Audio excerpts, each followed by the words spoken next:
আয়াত ৬৯ ثم لننزعن من كل شيعة أيهم أشد على الرحمن عتيا অনুবাদ তারপর প্রত্যেক দলের মধ্যে যে দয়াময়ের সর্বাধিক অবাধ্য আমরা তাকে টেনে বের করবই।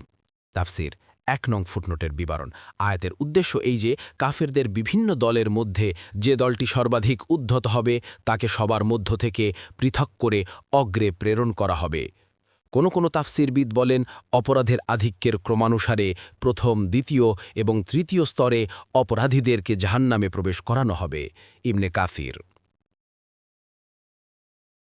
আয়াত ৭০ ثم لنحن أعلم بالذين هم أولى بها صليا অনুবাদ তারপর আমরা তো তাদের মধ্যে জাহান্নামে দগ্ধ হবার যারা সবচেয়ে বেশি যোগ্য তাদের বিষয়ে ভালো জানি।